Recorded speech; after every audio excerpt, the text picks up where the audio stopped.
Thank you. First, let me welcome you all today for being here. As the B20 Turkey, we are very happy and honored to have all of you around this table. It's an excellent gathering. And let me introduce myself also to you. I'm the B20 Steering Committee Chairman. This is the last time, I hope, I am using this title because we are now transferring it to China. But my other title is I'm the CEO of the World SME Forum, which we created during this presidency.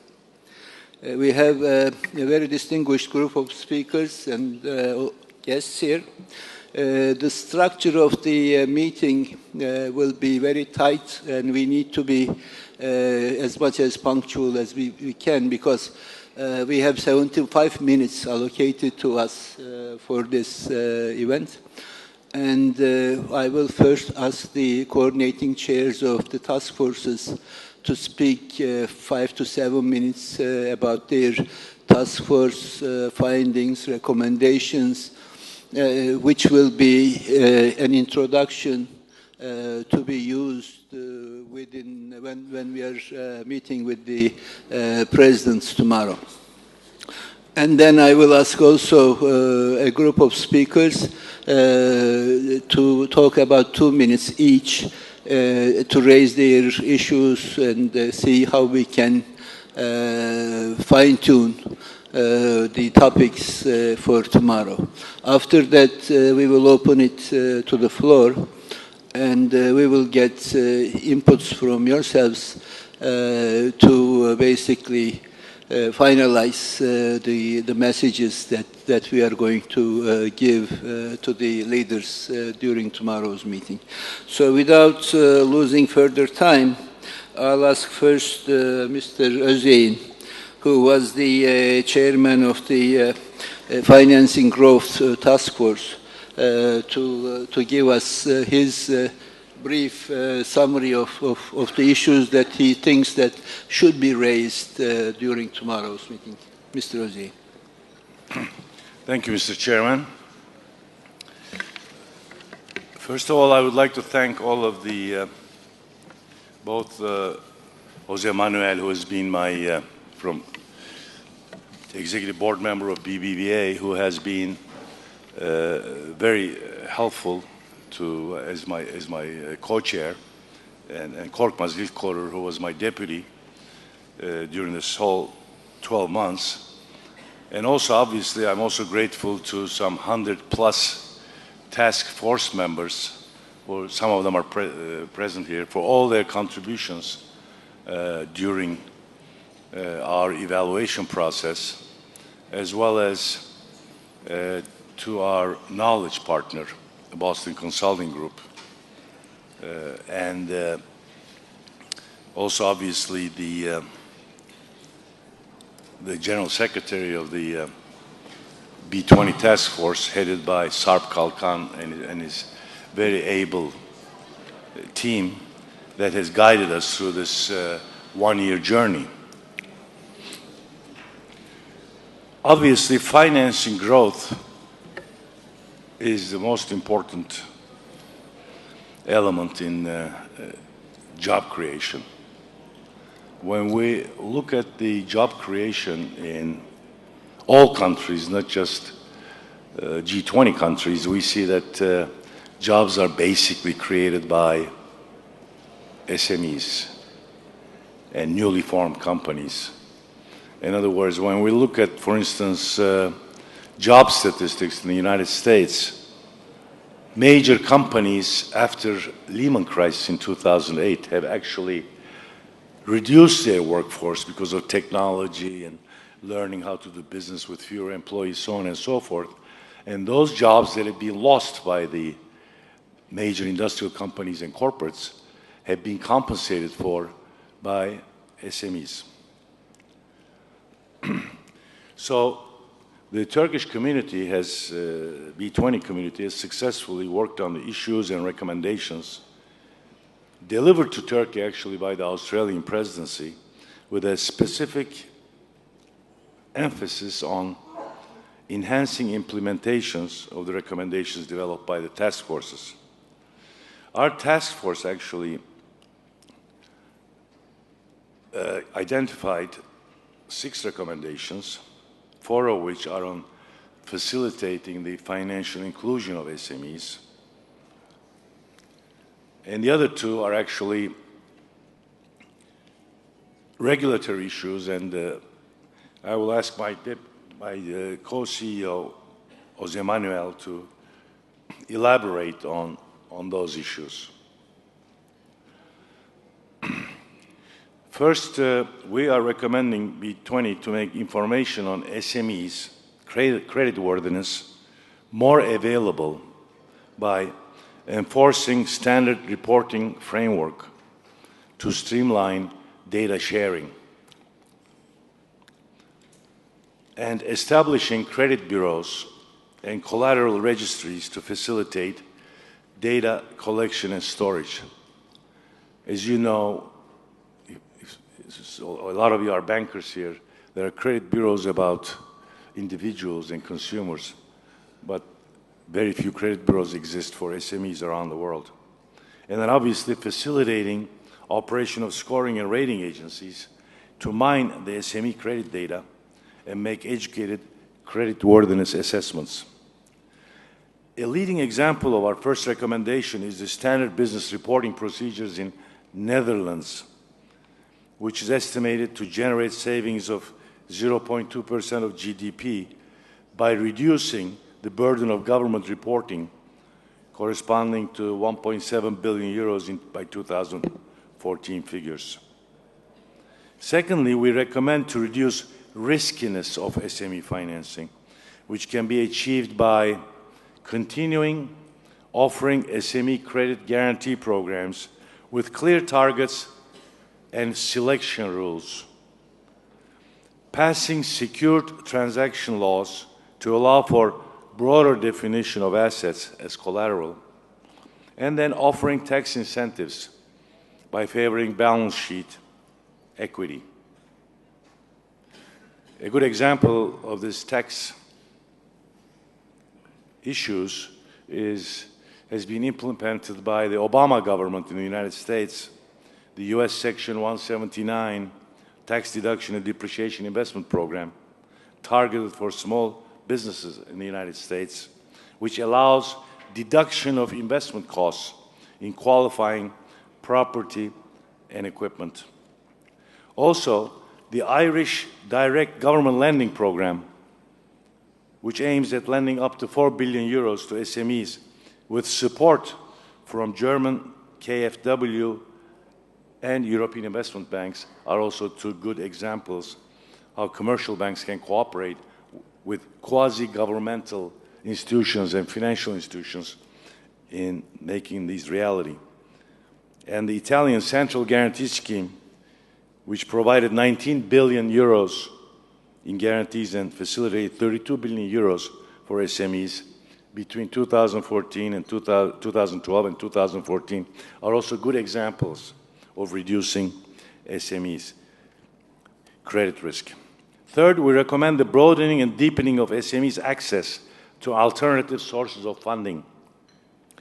That's supply chain financing, the newly model of crowdfunding, leasing, capital markets specifics to SME, venture capital and private equity fund investments to SMEs. One interesting leading example in this regard is from Mexico. The country's National Development Bank, NAFIN, has been extending supply chain financing to SMEs under the Productive Change Program since all the way back 2001, and they have now reached $5.5 billion per year. Our final recommendation for SME financing is concerned with ensuring continuation of this year's effort and offering additional support for implementation at country level. We strongly believe the emphasis exhibited by Turkey on the requirement of implementation is crucial and requires ownership and continuity by future presidents. We ask the B20 to identify a global platform and task it with three major responsibilities. One, own the impediment and leading practice solution identification process developed this year. Two, provide implementation to support the governments. And three, run post-implementation assessments and disseminate outcomes. Finally, before turning over to Jose Manuel, I would like to reiterate on one issue as well. A lot of B20 participants from time to time think that the B20 recommendations may not be taken and have not been taken account traditionally by the G20 members. I'm not so pessimistic in the sense that we don't have to identify improving our practices in financing for growth. We can actually, as B20 members, learn from each other and basically implement these ideas. I mean, we can do this by recommendation to our respective government than trying to get 20 governments to agree on something that B20 proposes. I personally have learned a lot in the past 12 months about the issues that I covered with my task force members as well as our knowledge partners. Therefore, I'm looking into the future with optimism. Thank you. Well, thank you. Thank you very much, Mr. Now I'm turning over to my friend Jose Manuel, if you permit me, Chairman. I will, but what you said last, I think, will be a very good advice to our Chinese colleagues to going forward. So I think it's a good thing for next B20. Please. So thank you, Chairman. Thank you, Usnu. Let me start by sending my condolences to the French delegates. My heart is broken, and as it is with many of us. So I think the B20 fora is also good fora to reflect about unity and what it means, in this case, in the fight against terror. Now, thank you for allowing me here. Let me complement Husnu's presentation in the following way. Well, as he said before, the Turkish colleagues led by Husnu, Kormath is here as well, have done an excellent job in producing recommendations. And this B20 task force has been extremely active from Davos to Antalya all the way through Istanbul, Washington, Paris, and Ankara. So we have worked a lot. I think that we are making B20 a consolidated voice of diverse and global participants from the private sector, and we should do the utmost, and this is also a message for our Chinese colleagues, to further strengthen and extend the voice of the business community going forward. Now, the focus of our recommendations has been well described by Husnu. Basically, what we have identified in this task force is a number of important impediments that should be taken into consideration, in our view, by governments, regulators, and international standard-setting bodies. A group of them, has to do with SME access to financing, and Husnu has been very clear on this, so I will not expand more. But second is about finalizing the financial reform agenda and improving regulatory consistency and the process for consultation. And this, we believe, is key, because this impacts the whole set of financial sectors and markets in the industry, and this is a conditioning factor for fostering economic growth. With the initially proposed G20 agenda, after a few years, we can conclude that the agenda is almost fully adopted, and the challenge now is implementing. And this is one of the key words on the Turkish presidency, implementation. We have to implement it without, and this is an important caveat, curtailing banks' ability to lend, and without reducing SME access to funding. And this is the key now. It is therefore important to finalize the financial regulatory agenda as a priority for the G20 in order to allow for greater certainty, because indeed banks are now under a heavy burden of regulatory implementation. And without questioning the bulk of it, it is indeed true that we need some certainty in order for capital and liquidity planning to be done, and also in the context of extremely expansionary monetary policies that are compressing interest margins and therefore compromising profitability. Now, therefore, is the moment for a pause. We should think of evaluating cumulative impacts, because the cumulative impacts might have gone beyond what was expected. And this may be a reality in both developed markets and emerging market economies. This is not easy to handle, but we think that there is a lot of progress we can make with a more constructive engagement among regulators and stakeholders in order to improve cross-border cooperation, because implementation of the financial reform agenda is being done nationally without necessarily good coordination. And this is the point now, more constructive engagement. I think there is a lot that we can do, and we could favor, of course, global growth, because it's unexpectedly low, and perhaps the lack of coordination is fragmenting markets in a way that is not helping economic growth. Let's move the focus from financial stability, and we have done a lot, slightly towards focusing on growth. Let me end by thanking all members of the task force for their active participation and a very enriching contribution during this year, and congratulating the B20 organization. I'm convinced that proper implementation of the recommendations of this task force can broaden financial markets, enhancing SME access to funding and providing greater regulatory certainty. Thank you. Well, thank you, Mr. Paramo. Our next speaker is Mr. Ferit Şahenk. He is the coordinating chair of Infrastructure and Investment Task Force. Mr. Şahenk. Thank you very much, Chairman. As the coordinating chair of the B20 Infrastructure and Investment Task Force, I would like to welcome all friends and colleagues to the Growth and Investment session. It's a real pleasure to address such a distinguished group. Let me first give you a very brief information on the intense work process of our task force. We have 190 distinguished members representing about 32 countries. I would like to thank all of my colleagues for their active participation. I should also tell this very truthfully. The last 1 year, I have made very good friendships. Hopefully, we will continue these in the coming years as well. McKinsey and our knowledge partner and the World Economic Forum, as our business network partners, contributed significantly to our effort in this process. On behalf of all members, I would like to also thank them, both McKinsey and World Economic Forum, for their dedicated efforts. They never let us alone, and they were on all the calls and all the meetings with us. We have met several times over the past 12 months, including the official task force meetings in person in Istanbul, Washington, D.C., and Paris. We also organized 2 task force conference calls. We met several times with the B20 steering committee. I also thank them on behalf of my colleagues for their valuable feedback and guidance.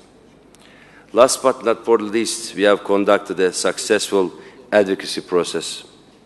Our colleagues have got in touch with the respective G20 officials for their feedback early in the process. In short, it was a truly an effective, productive, and a successful teamwork, which ended up in a very comprehensive task force report. As the host country for 2015, Turkey is handing over the G20, B20 presidency to our friends from China. I think Turkey has successfully managed to incorporate new, pressing, and diverse global issues into the G20, B20 agenda in such a critical period. So on behalf of the B20 Infrastructure and Investment Task Force, I would like to congratulate and thank the B20 Secretariat and the authorities for their efforts in shaping the agenda. Dear friends, as 7 years after the onset of the global crisis, the global economic performance is still far from pre-crisis level, despite the immense efforts. Global growth is expected to be 3.1% this year. In 2007, it was 5.7%. Advanced economies are expected to grow by 2% this year. Their growth was 2.8% in 2007. More strikingly, developing countries are expected to grow by 4% this year, down from 8.7% in 2007. Advanced economies are dealing pretty much with the legacy of the crisis. High public debt, high unemployment are added to their agenda of structural issues. Developing economies are expected to lose momentum for the 5th consecutive year in a row, starting from 2010. We can say that we are in a moderate growth environment. As a result, convergence between developing and advanced economies has also moderated compared to the pre-crisis period. In addition, we are facing risks such as upcoming monetary tightening in USA, economic slowdown in China, declining commodity prices, and geopolitical risks. Last year, G20 leaders committed to increase the growth of G20 economies by an additional 2% until 2018. The current economic outlook confirms the importance of coordinated action once more at the G20 level, with the involvement of advanced and developing economies. It also confirms the importance and relevance of the B20 platform. I think effective public-private collaboration is needed more than ever.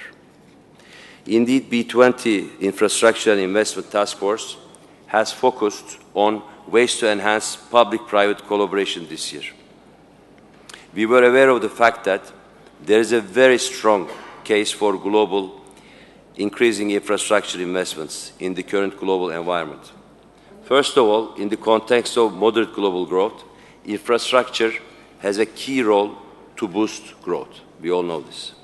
Increase productivity and generate employment. Secondly, infrastructure investments are needed everywhere. Advanced economies need modernization and upgrading. Developing economies need new investments. Thirdly, we should utilize the low level of long-term real interest rates. Last but not least, infrastructure investments need until 2030 is estimated to be around $60 trillion. However, only $45 trillion of this is expected to be realized, so leaving us with a gap of $15 to $20 trillion. Lifting infrastructure investments is a global challenge, which requires global cooperation. In such context, we have sought answers to two key questions. One, how can we contribute to 2% additional growth target of G20? Secondly, how can the infrastructure investment gap be closed in the long term? These were the issues that we tried to find answers. We have developed a two-way strategy in our recommendations to the G20 regarding infrastructure. First, increasing public investment in infrastructure to the extent possible via country investment strategies. Secondly, identifying steps for channeling long-term private finance to infrastructure as asset class.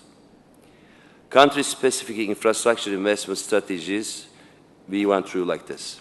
Infrastructure investment strategies can be considered as a things to do at the country level, which broadly includes the following. Each country should identify its infrastructure investment needs based on its own realities. Each country should develop and implement the roadmaps and strategies for addressing their infrastructure investment needs. Potentially, this recommendation covers steps that can be taken relatively quickly at the country level. So we think that it would play an important role in attaining the additional 2% growth target of the G20. Making infrastructure as an asset is very important if you want to pull in the private money to this infrastructure and investment. Closing the infrastructure investments gap is a longer-term challenge that requires the involvement and support of the private sector. From a broad perspective, given the tightening liquidity and the capital constraints being placed on the banking sector, we need to engage the institutional investors as alternative sources of long-term financing. Institutional investors, let it be pension funds, sovereign wealth funds, private equity, and insurance sector, have over $60 trillion of assets under management. However, only 3 to 4% of this is currently allocated to infrastructure. So there is a big potential there. Moreover, their long-term investment needs match the appealing characteristics of infrastructure assets, such as stable and predictable cash flow, low default rate, low correlation with other asset classes. This question is how to channel long-term private funds to infrastructure assets. To this end, we need to improve the infrastructure investment ecosystem to facilitate the development of infrastructure as an asset class. This is an umbrella initiative that covers more structural and more complex initiatives, complementing the country-specific investment strategies. They require longer time and the involvement and collaboration of multinational organizations with the G20 countries. To make infrastructure as an asset class, we need to create an enabling regulatory environment for infrastructure investments. This would imply a common set of regulations, processes, procedures, mechanisms, a consistent regulatory and legal environment, and removing regulatory disincentives. We need to increase the number of bankable. This is very important. If you want to get investors, we have to create a bankable infrastructure projects. There is a need to improve project preparation, project design, and structuring. We think that utilizing the technical know-how and expertise of multinational development banks would play an instrumental role here. I think here the two groups with ours and Hüsnü Bey's look very much that we have to be in more collaboration. We need to make more use of the PPP model in infrastructure. There is a need to develop more efficient and more institutional investors-friendly PPP models. After all, PPP concept has been in use for a long time, and it has a proven success and track record. Actually, Turkey is a very, very good example, as a good case right now. Turkey started using the PPP model in 1986. So far, 200 PPP projects worth around $116 billion have been complemented and underway. Another thing is that we need to enhance securitization. This would include the use of an innovative financial instruments and asset-based financing in infrastructure. Securitization would facilitate the exchange of infrastructure investments, which in turn would help broaden the investor base. Last but not least, we need to improve project development, procurement, and approval processes. I think many issues on the B20, G20 agenda, including infrastructure investments, require multi-year planning and effective cooperation. Turkish G20 presidency focus on implementation this year was important for ensuring continuity from previous years. In this respect, I'm sure that our Chinese colleagues will take the agenda further with a view to ensure continuity of our work in 2015. Thank you very much for listening to me. Many thanks, Mr. Şahenk, for your valuable contributions. Now, our third coordinating chair is Ms. Marian Dringa, who is going to speak for us. She was the team leader, the coordinating chair for SME and Entrepreneurship Task Force. So, Mary, thank you very much. Please go ahead. Thank you very much. It was indeed an honor to be the coordinating chair along with Melly Yurter. for this first time ever SME task force and focus on entrepreneurship. And I think it's been really gratifying because we continue to hear SMEs brought up. You just heard it in my colleagues who just spoke, the key focus in their task force. But to have one task force really focused on this and driving down what are the needs was fantastic. We had over 100 members, like I think most task force did. The majority of our team members were CEOs of companies, but we also had a lot of great association people. Accenture was our knowledge partner, and they did a fantastic job supporting us. One thing that also is just, it's been said many times, but maybe just to reiterate the importance of the SME task force, is the fact that 2/3 of jobs in the world, at least in the G20, are part of SME task force and workforce. So very important for our growth. Also, the majority of growth comes from SMEs. And it is great to see that in the overall recommendations that will be given to the G20 under fostering inclusiveness, there is a very well spelled out emphasis for SMEs' needs on finance standards and also broadband. So we had 5 key issues, and I also do want to say my appreciation to all of the task force, because actually there were pieces of SME needs in all of them, and in the great recommendations to the G20, when infrastructure improves, when investment improves, when focus on growth and employment improves, and anti-corruption is held in check, all those things also help SMEs. But our top 3 were SME access to the markets, to international markets. Although about half of the companies in the global value chains are SMEs, still only about 30%, according to one OECD study, really have direct exports. So helping small SMEs export to more countries is one of the opportunities. And having that market access by focusing on, as you've heard before, the Trade Facilitation Act, which we do need to get passed, as well as we are advocating for an entrepreneurial visa for the G20 countries so that it is easier for entrepreneurs to be able to work and to get into other countries.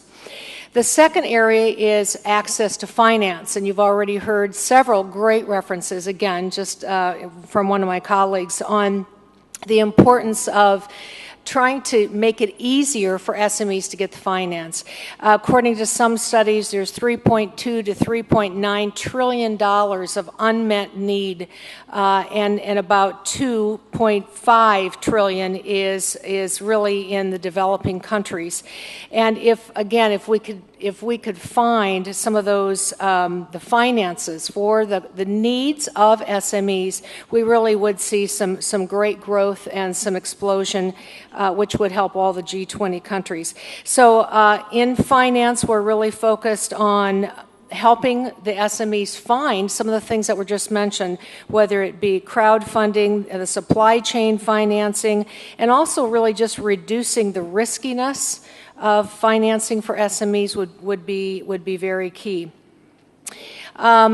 Thirdly, the thing that we are focused on, and this coordinates a lot with the employment task force, and so we tried to coordinate so we didn't really just do duplication, is the need for managerial and entrepreneurship skills. As you heard in the plenary from the person from Canada, the importance of a skilled workforce. And we all know that a lot of the jobs we have today weren't even on the list 10 years ago. So we need a number of skills training opportunities. But our task force really focused on management for small and medium-sized businesses, as well as entrepreneurial skills. And I know from a lot of studies, sometimes it's the sustainability of an SME is going to be how well are the leaders in that small business going to be able to manage the business and to help build it. And so just really two items there, the training on management and entrepreneurship, and also encouraging more networks for entrepreneurs and also centers of excellence that SMEs are able to plug into. The fourth recommendation is on the digital economy. I think if I would have to pick out two themes that I've heard over and over again this year in the B20, it's been on the digital economy, and it's also been on SMEs. And the digital economy is so very important for SMEs. It's maybe the single most important driver of innovation and competitiveness and really growth. We're seeing more and more micro businesses start up with one or two people, and therefore that access really to markets and finance often is through the digital network. So we are encouraging to the G20 that there really be a 5-year universal broadband expansion, and also really looking at what's the next generation of needs in the digital economy. I don't think there's any doubt right now in most countries, in our countries around the world, we're now putting in 4G, and then it needs to be 5G. And so staying up with the technology, because everyone is using the internet more. And I know oftentimes we can almost tell in Iowa, in the middle of the United States, that it has slowed down because there's so much traffic over it. So staying up and advancing the networks is important. And then also really working with governments and on centers for innovation is another part of this digital economy and innovation ecosystem. And then our last one, I don't think is talked about as much in the other task force, so maybe it's really focused for SMEs, and that is making it easier for SMEs to do business and really reducing the complexity and the cost of complying with regulations. It's really remarkable often how we're seeing after the 2009 crisis, I know in the United States, we are seeing more exits of business than new businesses start up. In fact, to the tune of, in the United States, 400,000 new businesses start up a year, but 470,000 are exiting or dying. And I understand there's a little bit of an uptick in 2015, but there's a lot of reasons for that. There's the economy, certainly, which has been a factor. But in many developed countries, regulations is also a major factor. And I know according to some OECD studies, they've said that the countries with the low burdens of startup are the ones that have a higher percentage of entrepreneurship. So we realize there are a lot of regulations that are very important. But what we don't want is this extra burden for SMEs. I had the opportunity to chair the National Association of Manufacturers in the U.S. a few years ago, and we've got 14,000 manufacturers. The majority are SMEs. And when we did a very deep dive on the cost of compliance, an SME pays 3 times as much per employee to comply with the regulations as a larger company. And sometimes that burden is just not manageable for the future. So on this particular last recommendation, we are asking for simplification of the regulations and harmonization between the G20 countries. And also, really, we just need to continually improve the digitization of the different processes in government. They need to be digitized with process improvement in them. We don't need to have bad process made electronic, but good processes and digital will help SMEs a lot. So I just, again, want to say thank you to the Turkish B20 presidency for putting a high emphasis, in fact, a new task force on SMEs, and for also all the recommendations within the other task force, which definitely have a benefit for SMEs. And then lastly, SMEs want a level playing field, and we really want to see action.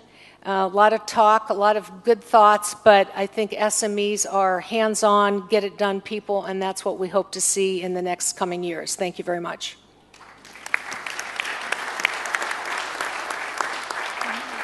Thank you very much, Mary. Now we have the president coming at 5:30 today, so we have to be a bit tight, unfortunately, about the speech times. We have a number of distinguished speakers who have agreed to speak on select topics and talk about their takeaways. I'm going to ask them to, if they can, I'm embarrassed to ask for this, but if you can limit your speeches to 2 minutes. I know it's bad, but that's what we have now. And then after that, I'm going to open it up to the floor. Now, our next speaker is, I hope I don't butcher the name, is Marcus Wallenberg. Please go ahead. Thank you. Well, I'll be happy to say a couple of words on as a thing that I see as a major uncertainty right now, and that is we see a hesitation on part of business to invest right now, and there are, of course, a number of reasons why that is happening. But I do think we can conclude that as central bankers have indicated for a long time, we're probably at the end of what they can do for the economy to start expanding, because they've been fueling with liquidity and so much for a long, long time. And we have a big challenge going forward on the climate change agenda that we have to deal with. So this lack of investment that we're seeing right now calls for a completely different approach, in my view, on what we're going to see going forward. Infrastructure investment thereby becomes an extremely important tool to get the economy going, in my view, going forward. So to add to what Ferit just mentioned, if I would do priority in terms of two things I would think about for G20 to consider, it would be, number one, to try to get in place an investment agreement across G20 countries in order to make sure that investors feel protected in various jurisdictions, so that there will be no problem when they commit themselves to longer periods of investment time. As we all know, investors want to have stability and try to have a calculated risk. And by having one of these agreements, I think that would be a very important part. Secondly, I do believe that it would be advantageous for G20 leaders to look at the bank regulation as it is constructed today.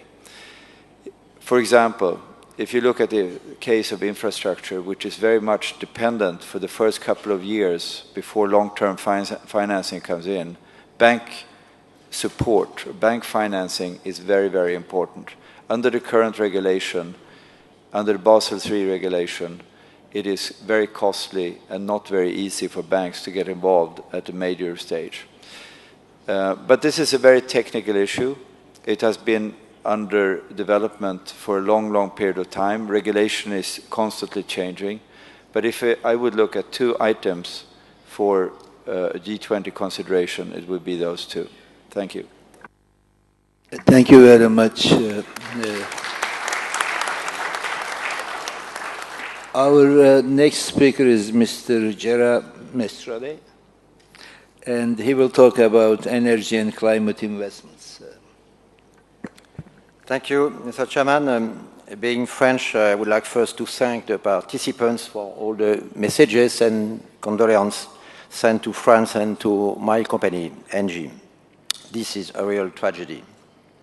So the theme of the day is growth and investment. And one of the recommendations of the B20 Energy Forum was to stimulate investment in renewables and technology. I would like to make the bridge between G20, B20, and the COP21 in Paris. COP21 is the summit which will be held in 2 weeks now, on climate. And I was asked to chair the business dialogue, which is the equivalent for COP21 of what is B20 for G20. So we are looking for growth, and if COP21 is a success, there will be an additional investment of 5 trillion US dollar, which is the measure by the International Energy Agency. So what are the messages sent by the business? First, the business wants COP21 to be a success because we need rules, guidelines, framework, visibility and predictability. A failure in Paris, the absence of an agreement, would mean uncertainty, no predictability, no visibility, disorder, and therefore no investment. The business is also pushing strongly for a shift to a new world of energy, from the centralized to decentralized, with the small units, decarbonized, digitalized, and with energy efficiency. So the COP21 could trigger investment worldwide in renewables, wind power, hydro, solar, geothermal, biomass. Also, it could stimulate energy efficiency solutions and research and development in energy storage, carbon capture and storage, and smart energy.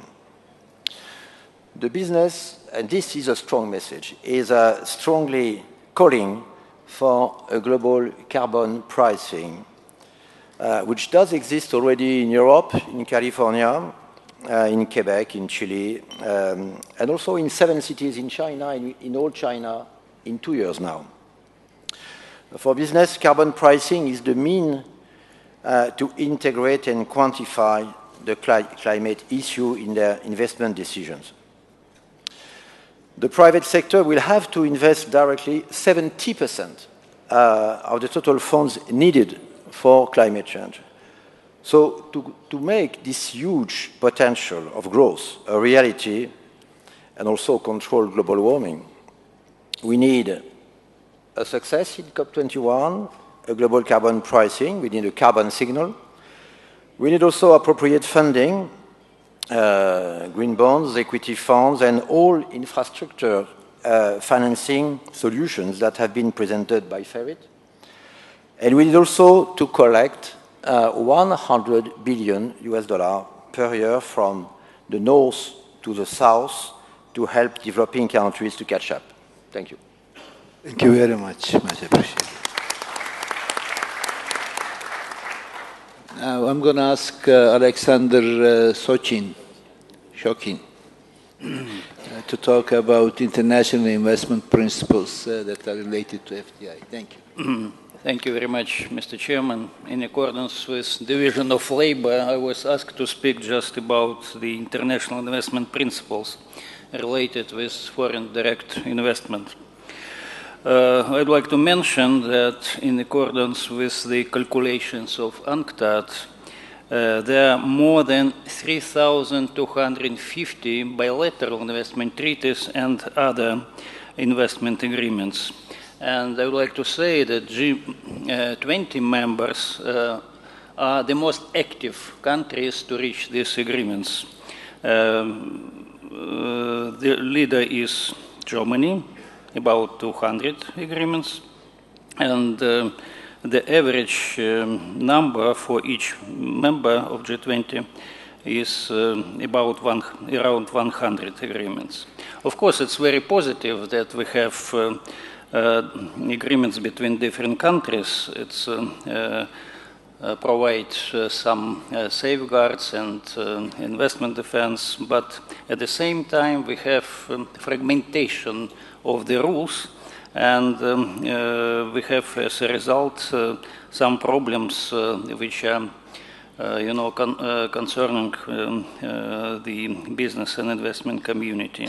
I'd like to calculate these problems and concerns, but I'd like to refresh your mind that during the previous B20 summits, we recommended to our leaders, for example, in St. Petersburg and Brisbane, and now to be more active in this field, to create and develop and implement common investment rules. We suggest in our recommendation to G20 leaders some actions in this field. For example, to mandate OECD and UNCTAD in consultations with WTO to prepare a common set of international investment principles to promote broad adoption of existing international standards. Secondly, it's a recommendation to adopt the OECD Code of Liberalization of Capital Movements and subscribe to the OECD Declaration of International Investment and Multinational Enterprises by the next G20 summit in 2016. Keeping in mind that the adoption of this code and declaration is possible, to combine with special national reservations. It's not so difficult political task for member countries, to adopt this principle, to have minimum base of common principles. Of course, as a first step and the first stage, we have to propose to our leaders to have, a set of non-binding principles implemented within G20 and beyond.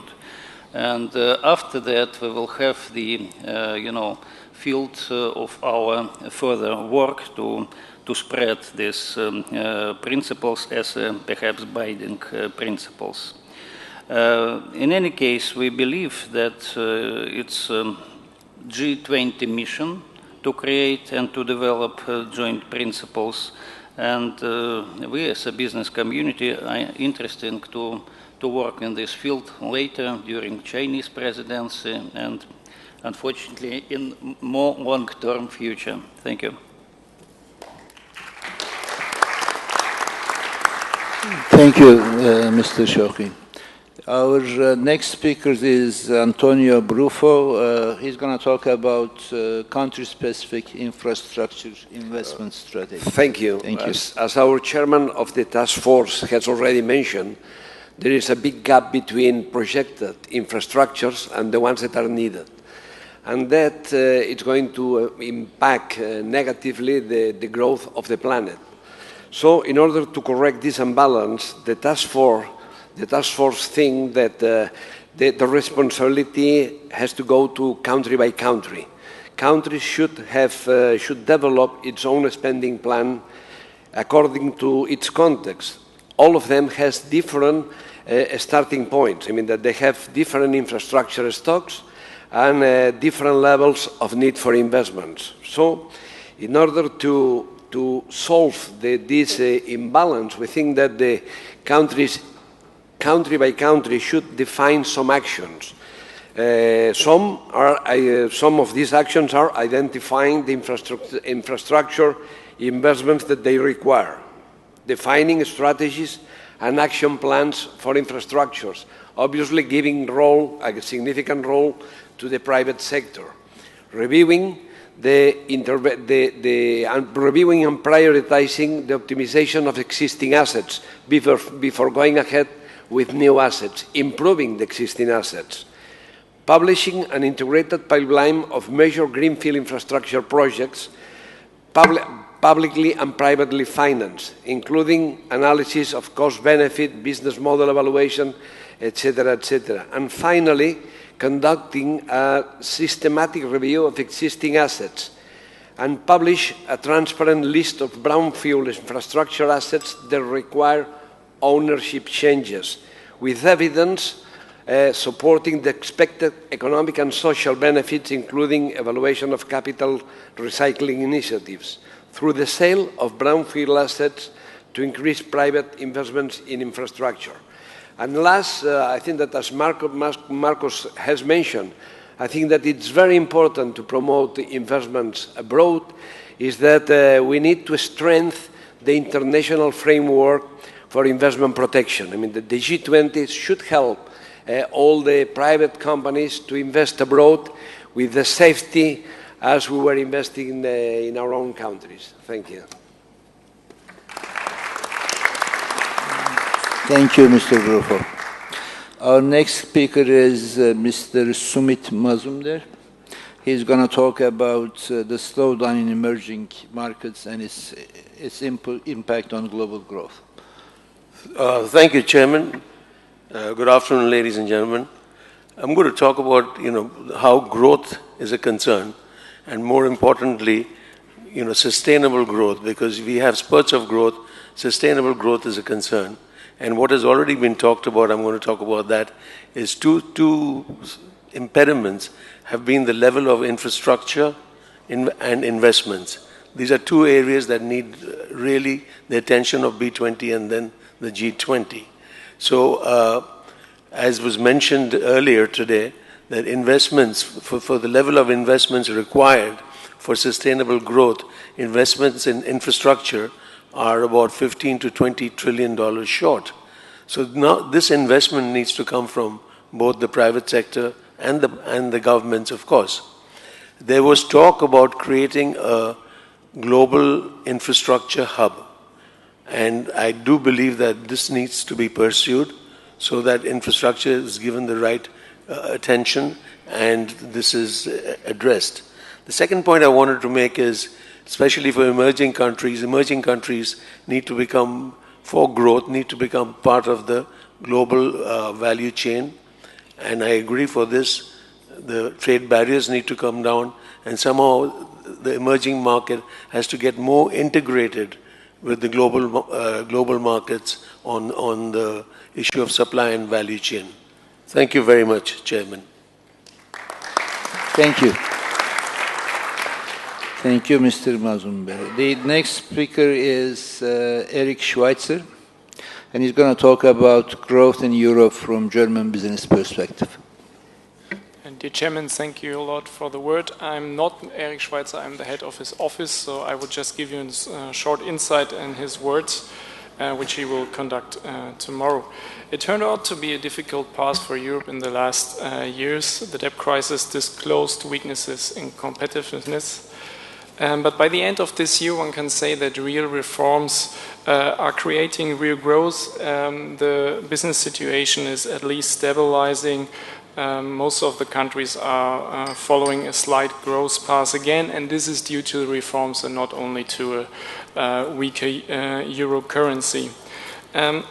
Especially, we think that this is important since the world growth is slowing down, as we heard today already.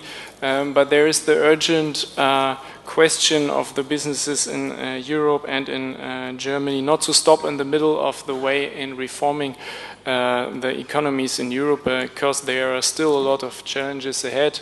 There's one thing which is maybe more in the other group, but Europe is facing very high youth unemployment, and I think that's a really, really big task, as we heard already today in plenary discussion, that this is a big issue to have young and trained people. So there are some methods like the vocational training which can help in that, and of course it would be an honor to support in that, because the effects of a youth without hope are visible right now with the stream of refugees coming to Turkey and to Europe. So there's a lot to do, and I think the B20 and G20 is the right level to discuss about problems, to discuss especially about solutions, as the members of the task force already pointed out. So we are very glad to be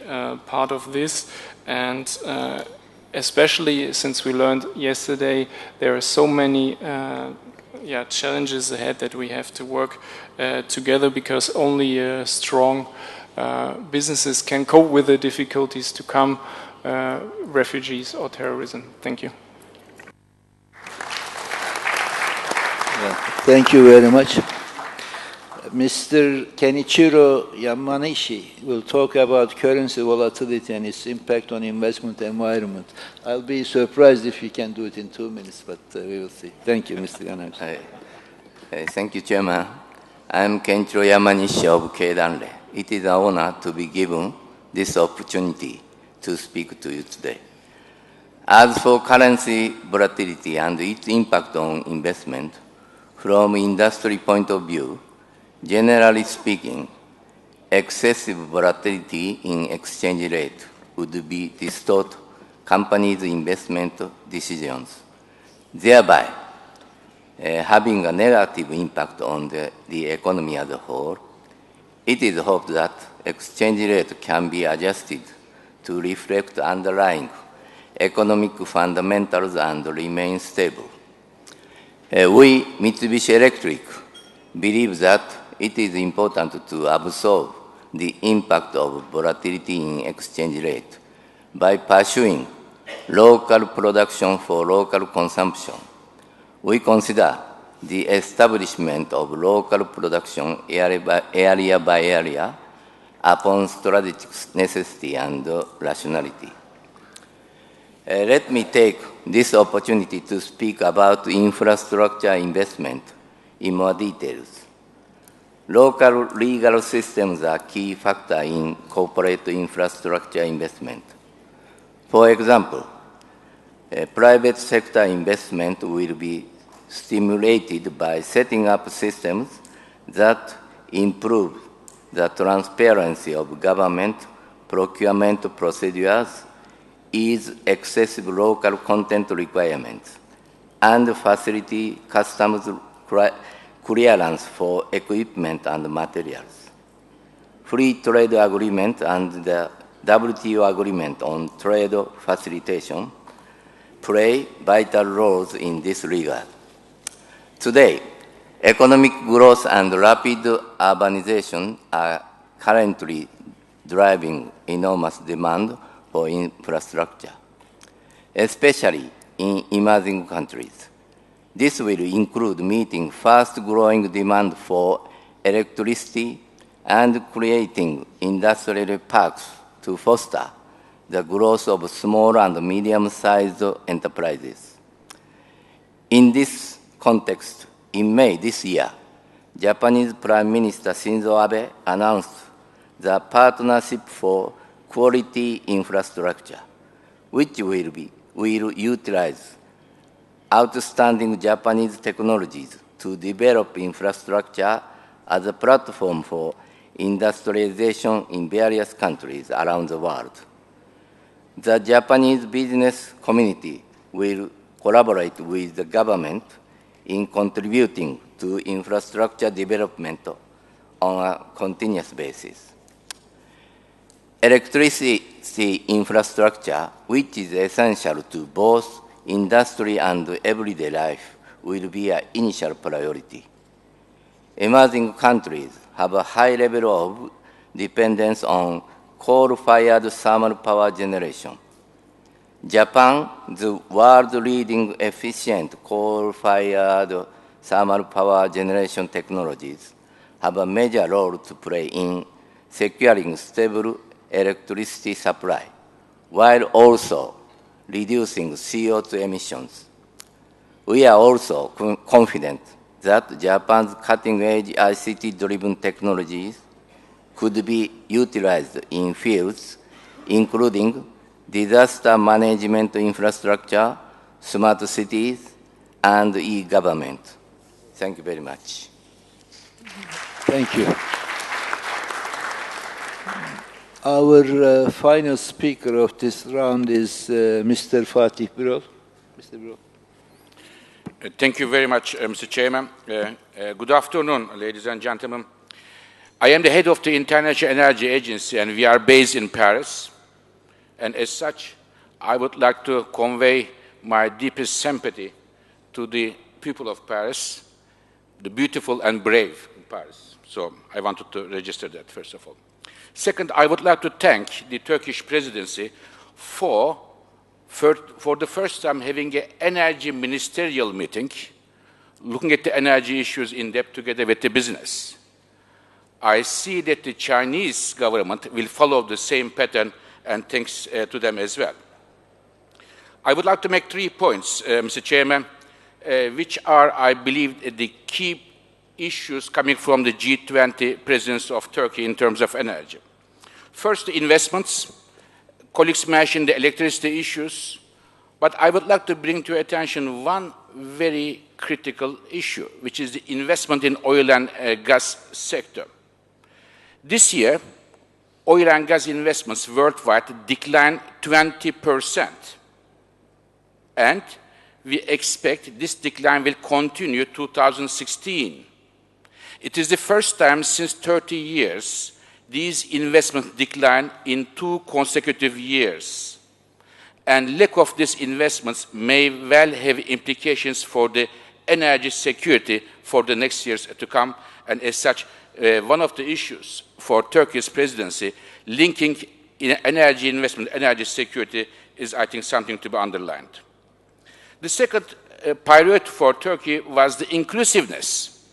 And for the first time, Turkey took Africa and the energy access in Africa as a crucial topic. And I think this is a very important issue in terms of inclusiveness in the energy context, as today, more than 600 million people in Africa have no access to electricity.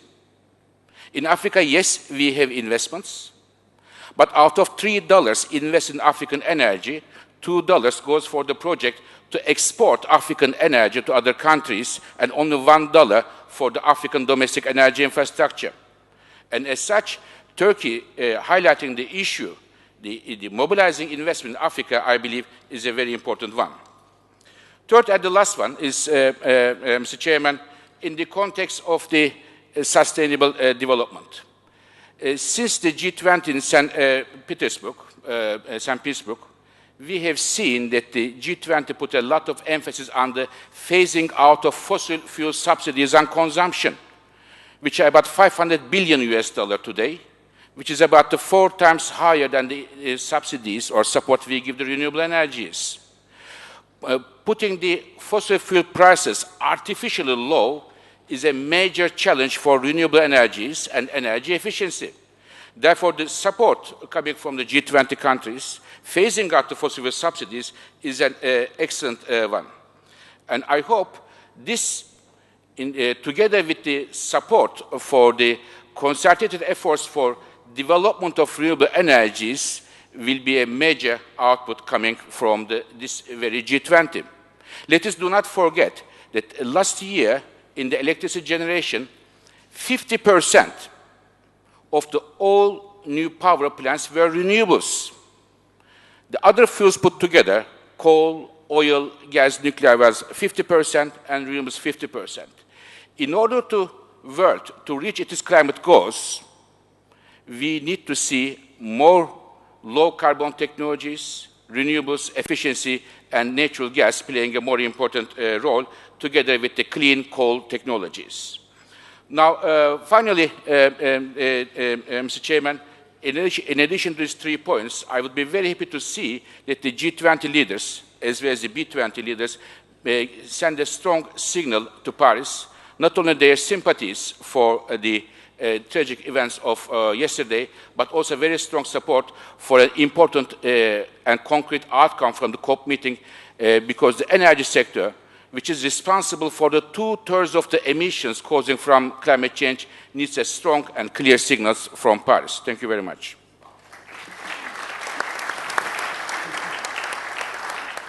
Thank you very much, Mr. Birol, and our other speakers, because you have had a lot of concrete issues raised and very valuable recommendations, which will be conveyed to the leaders tomorrow, hopefully.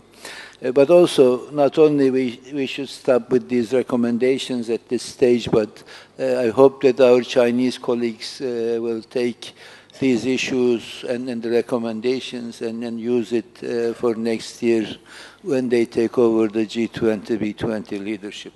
We still have some time, about 5 minutes or so. I would ask you if you have any issues that you want to raise to nuance the messages, not to add, but I am seeing you. So I'll start with the lady across and then the other lady across. So please go ahead. So what can we do? Yeah. Thank you very much, Mr. Chairman. My name is Monique Leroux. I'm the chair of the board and CEO of Desjardins Group in Canada. Desjardins Group is the largest financial cooperative group. I'm very comfortable with the proposal, and I would like to thank the speakers for the additional ideas and comments. I had the opportunity to participate in the task force, but there is an idea that I would like to add. The idea relates in particular to the recommendation number 2 about the regulatory framework, especially in the financial services area.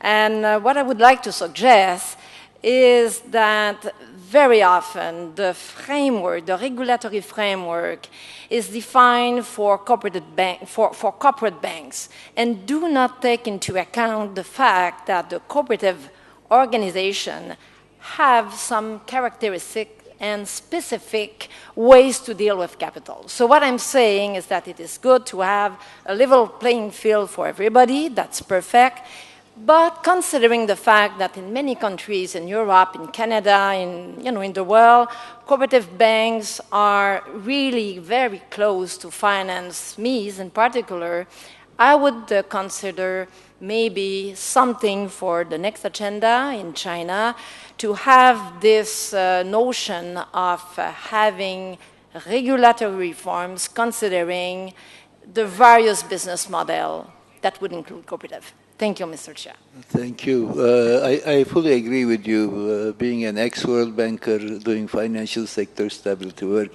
And, it's one of the things we are going to also pick up under the World SME Forum in connection with our discussions with FSB and BIS. But very good point. Thank you very much. Yes, ma'am. Thank you, Mr. Chairman. This is my first time in this G20 meeting, and I want to congratulate such important work you have been done until now. My name is Isabel Tocino, and I am in Santander Bank. I don't have any intervention, but so important conclusions you have proposed to the table that I would like to strongly support the main message given to the G20 from the B20 that, from my opinion, and you mentioned all of them, is the importance of to finish with the regulatory uncertainty.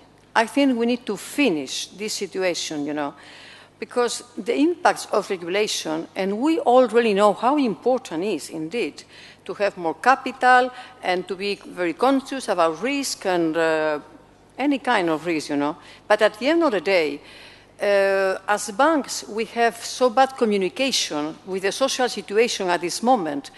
We are a lack of opportunities to explain to all people that in the aim of the banks is a culture of service, a social service, as you mentioned, to have investments and to take care of the SMEs. And I think without the possibility of financing this kind of developments, the growth, the social growth, and the development in all the countries is going to continue in this situation. The G20 are always the politicians, very worried about the inflation. But they don't talk about how inflation is going to be continued with such important pressure of capital we are all the time. So we take care of the corporate companies, but as a Spanish, we put a very, very importance in SMEs.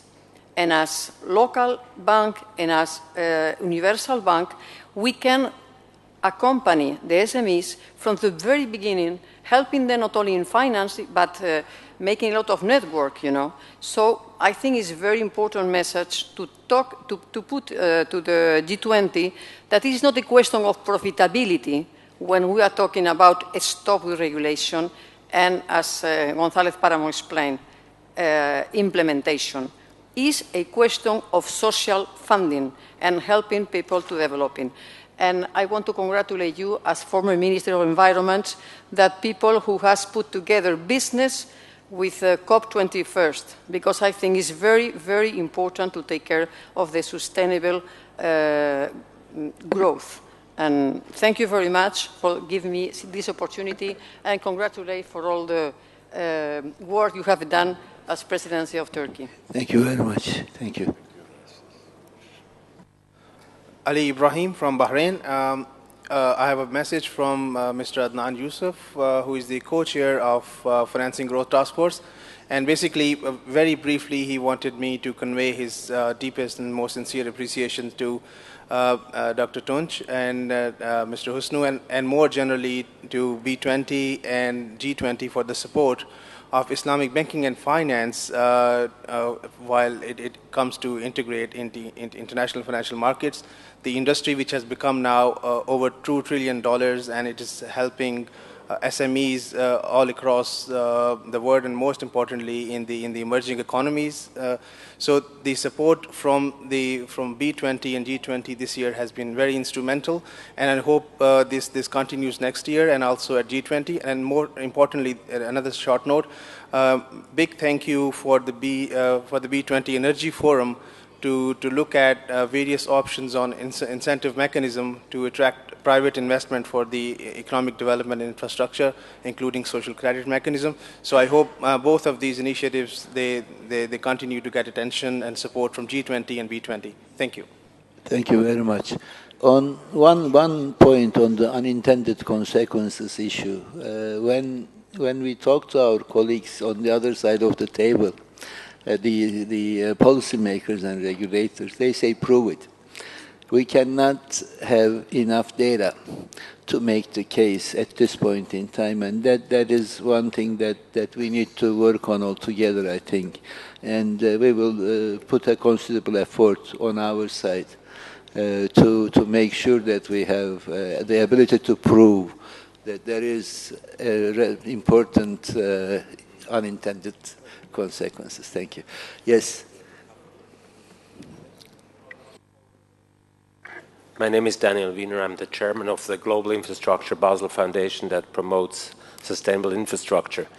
Congratulations on the recommendations and on the work in the task force. I have just one link that I would like to underline and to make. It's just a few weeks ago that the global leaders, the governments of all countries, have agreed upon the Sustainable Development Goals in New York. And I think it would be important to convey to the G20 that promoting infrastructure is the one single best way to promote sustainable development goals that have been agreed. I think this link has to be underlined, and it can help also to mobilize other forces, political forces who are interested in social development, in environmental development, in macroeconomic development to support what you're doing. Thank you very much. Thank you very much. I think we are on time. Let's give a round of applause to our esteemed speakers. And thank you very much for being here. Thank you. Bye-bye.